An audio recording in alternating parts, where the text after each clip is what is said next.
Hello বাবু, তুই কই? ঘুমাইতেছি মানে? শয়তানের বাচ্চা, তোর জন্য আমি বিয়ের আসর থেকে পালা আসছি, তুই ঘুমাইতেছিস? তুই পালাইছো মানে? তোমাকে আমি এসব ইতিহাস ভূগোল সব পরে বোঝাবো, তুমি তাড়াতাড়ি এখানে আসো আগে। আব্বা তো আমার বাড়িতে আটকে রাখছে, আমি কেমনে আসব? তুমি তাহলে কখন আসবা? তুমি 2-3 বছর একটু কোথাও ম্যানেজ করে থাকো, আমি 2-3 বছরের মধ্যে সারা ভাই আইতাছি। হ্যালো,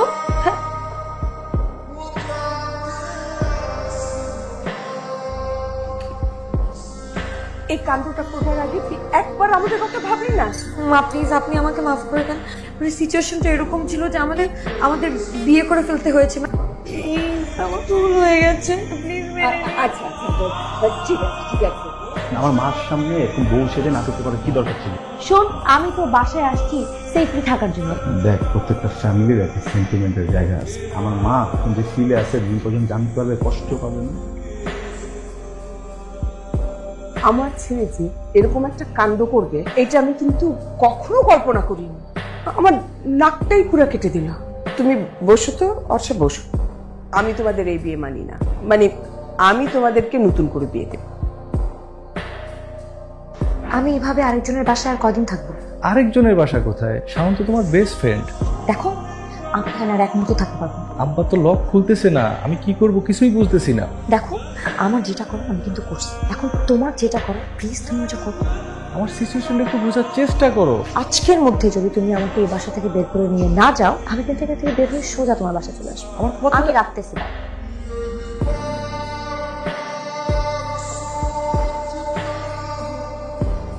কি ভালো লাগতেছে না, বুঝছিস? অন্য কোথাও বসি। এখানে কি সমস্যা? এখানে অনেক সুন্দর জায়গা, আমি এখানেই বসবো। কথাটা তো শোন না প্লিজ, এখানে না বসি।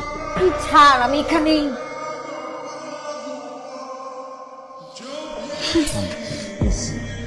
এখানে না প্লিজ। হ্যাঁ অর্ষা, বলো। হ্যাঁ, কোথায় তুমি? তোমার কোনো খোঁজ খবর নেই? আরে ভালো লাগছে না, বুঝছো? বাবা তো এখনো বাসা থেকে বের হতে দিচ্ছে না। বের হতে দিচ্ছে না আব্বু? তোমার সাথে কয়েকদিন দেখা হয় না তো, আমার খুব কষ্ট হচ্ছে। হ্যাঁ সেটাই, আমি যে কবে দেখবো তোমাকে, আর ভালো লাগছে না। সমস্যা নেই, খুব শীঘ্রই তোমার সাথে দেখা হচ্ছে। তুমি কি আমাদের বাসায় আসতেছো? না ভাই,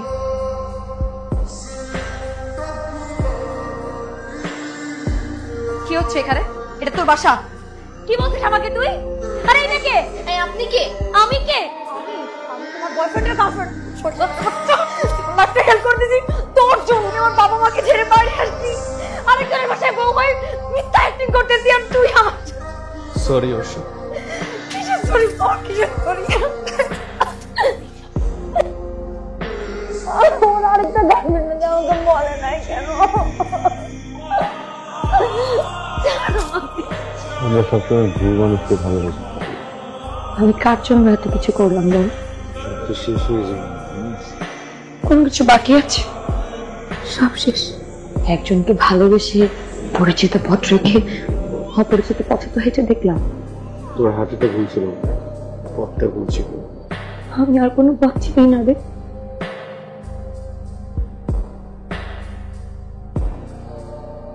আমার এই হাবলা ছেলেটাকে দিয়ে কোনো দিন কোনো কাজ হয় না, কিন্তু এই প্রথম আমি ভেবেছিলাম আমার ছেলেটা একটা কাজের মতন কাজ করে।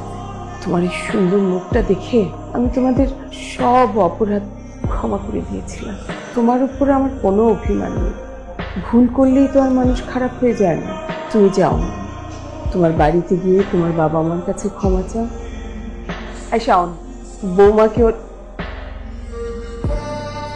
অর্ষাকে ওর বাবা মার হাতে বুঝিয়ে দিয়ে। মা, আপনি আমাকে ক্ষমা করে দিবেন প্লিজ। কিরে, সবার কাছে ক্ষমা চাচ্ছিস, আমার কাছে ক্ষমা চাবি না? সব থেকে বেশি প্যারাটা তো আমার। তোর কাছে কি ক্ষমা চাইবে? এই যে এত কিছু হয়েছে সব কিছুর জন্য তো তুই দায়ী। তুই আগে ওকে দিয়ে আয় বাড়িতে, তারপর দেখ আমি তো কি করি। তুমি ওকে পছন্দ করতে, এটা আমাকে আগে বলতে পারতে। মান সম্মান সব নষ্ট করেছে। ও নাহিদ না, ও শাওন, আমার ফ্রেন্ড। আমি ওর বাসায় গিয়ে আশ্রয় নিয়েছিলাম। এটা তো আরো বড় ক্রাইম।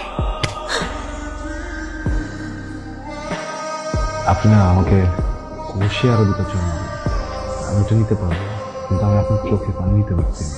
ভিতরে খুব কষ্ট হচ্ছে। তুই একটা মেয়ের ভালোবাসতি, সেই মেয়েটা আর একটা ছেলের ভালোবাসত, সেই ছেলেটা মেয়েটারে চিট করছে। তোর তো একটা রাস্তা ক্লিয়ার। অর্থের মনের অবস্থাটা বুঝতেছি। তুই এই লুকোচুরি খেলা বাদ দিয়ে ওর সাথে তোর মনের ভালোবাসার কথা বলে ফেল। এটা মাত্র ঠিক হচ্ছে, এটা প্রেম নিবেদন করার সময়। এইটা তোর ওরে এখনই বুঝাইতে হবে, এখনই ওরে বুঝানোর উপযুক্ত সময়। এই সুযোগ যদি একবার তোর মিস হয়ে যায়, এমনও হইতে পারে সারা জীবন আর কোনোদিন এই সুযোগ না আসবে। আমি চাই না আমার বন্ধুটা সারাটা জীবন আফসোস হোক।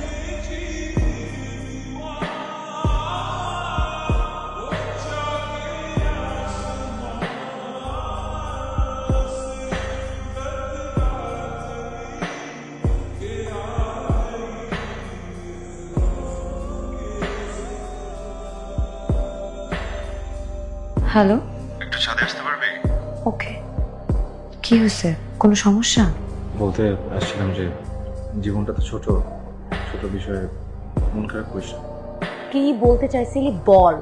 বলতে আসলাম যে বাপন বলছিল যে তোর সাথে যেটা হয়েছে একদম ঠিক হয়নি। শাওন, কি বলতে চাইছিলি সেটা বল। বলতে আসছিলাম মার যিনি তোকে খুব মিস করে। ওরে কি বলতেছিস, কি বলতেছিস এগুলো, কি বলতে চাইছিলি সেটা বল। বলস না কেন, বল প্লিজ বল। I love you. আবার বল। I love you. তুই সত্যি আমাকে ভালোবাসিস? আগে বলিস না কেন?